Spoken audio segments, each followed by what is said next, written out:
because Islam is such a gift, and it's a gift not everybody gets. It's a gift my family doesn't have.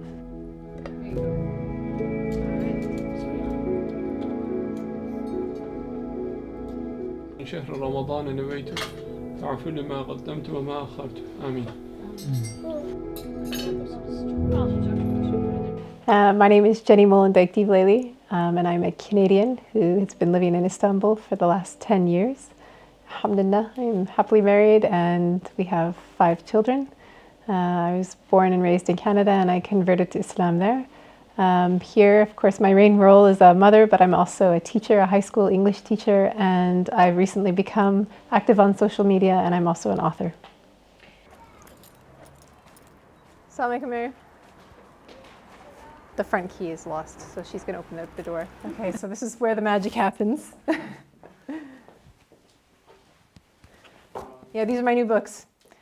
So, yeah, this is exciting. So this is the first time I've seen it, actually.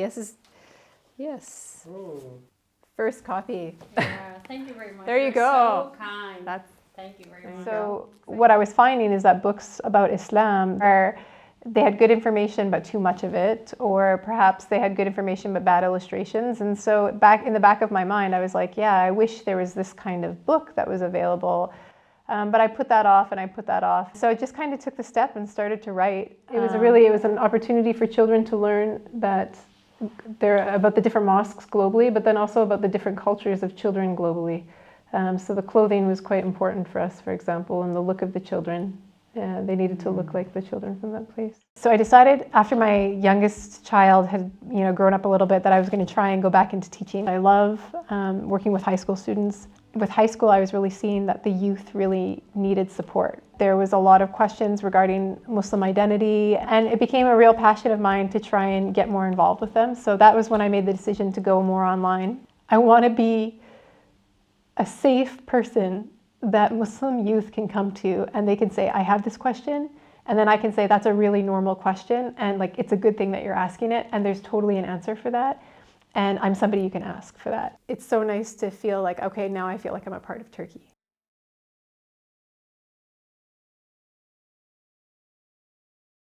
Being a teacher, basically, so it's what inspired my work with social media. That's basically, I just decided, I was like, okay, I can't be silent. I have to, put myself out there and be able to, answer questions, especially for the youth. I really feel like it's my one connection to the teenagers of Turkey. And I feel like that there's so much need, especially with the youth. I want them to be able to grow up and be strong Muslims and Muslims that are proud of their identity. And I feel like that because of outside media or outside pressure, sometimes, as Muslims in general, we feel like we have to be shy of who we are. But I want these youth, whether they stay here or whether they go abroad, to be unapologetically themselves. I'm in the back, please. In the back, guys, in the back. The very back. The very, very, very back. I became Muslim in university, in my 3rd year of university in Canada. As I began to research, I began to realize that I actually had problems with Christianity. I was raised in quite a practicing Christian home growing up. So I met my husband in Canada. He was actually one of the first Muslims that I was ever exposed to, that I ever met. At the time, we were volunteering at a university together.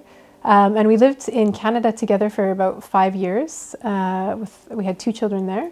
And then we just decided that we wanted to raise our children in a Muslim country and in a Muslim environment. From my experience, it's so difficult to raise children in the West. I do believe that we've made the right decision. I'm always so grateful that we're here. Just having our children hear the adhan in the street and be able to go to Imam Hatip schools and to experience religion daily, experience Ramadan in a different way. I'm so grateful for these experiences, and they really, I definitely think that we made the right choice, alhamdulillah.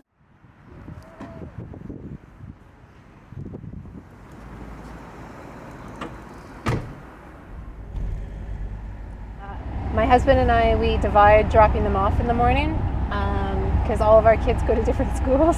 Actually, so 2 of them are the same, but so 5 kids, we go to 4 different schools. So drop them off, and then I start work at the same school that my youngest daughter goes to.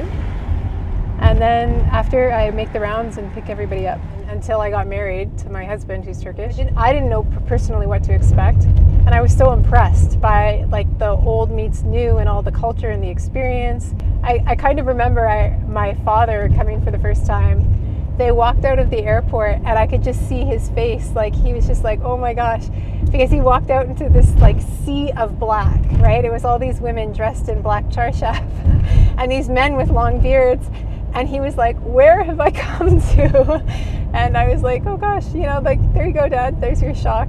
And then of course we got him into the car and we drove in that night, and he couldn't see anywhere because it was pitch black outside. Obviously there was lights and stuff. And then the next morning when we went and we drove around, he was like, oh, this is nothing like I thought it was. And he was so shocked because his initial experience was so drastic. But when I first moved here, actually not even before I moved here, one of the first times I visited here, I remember feeling so shocked about that. Like, I would see things in the media specifically about Islam or about the East, and when I was in Canada, and then I came here and it was like a totally, you know, different perspective, different news outlets, and I remember feeling kind of angry about it because I was just like, that's so unfair, it's so unjust, right? Like, this is not what the people think, this is not the way that people live, this is not their perspective about things. Like, it felt like none of the media was telling the truth. Go show where you read your books.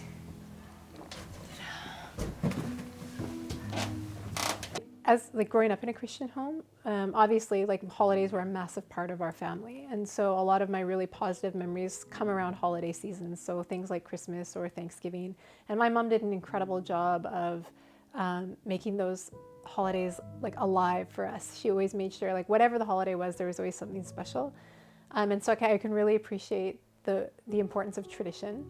And that feeling of like just excitement, something special, right? And so that was the feeling that I wanted to basically give to my children. My husband and I, we talked after that and we said, like, if we are going to make sure that our children grow up with like a love of Islam and the tradition of Islam and excitement, and not feel like they're missing out or not feel like they have to celebrate other holidays, then, you know, we need to work harder.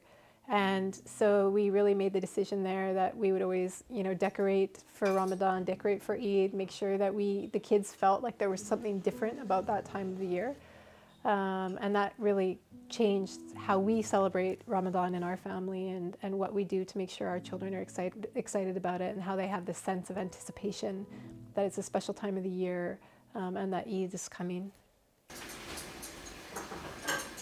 After iftar, our children, we have like a little packages where they pull out a hadith or a dhikr, and we like read it as a family.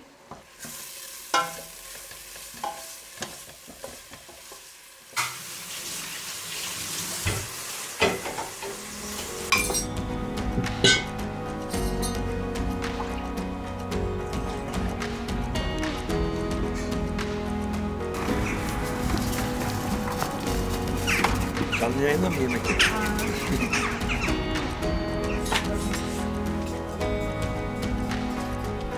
اللهم لك سمت وبك آمنت وعليك توكلت وعلى رزقك أفطرت وصوم القادم من شهر رمضان نويت تعفل ما قدمت وما أخرت آمين.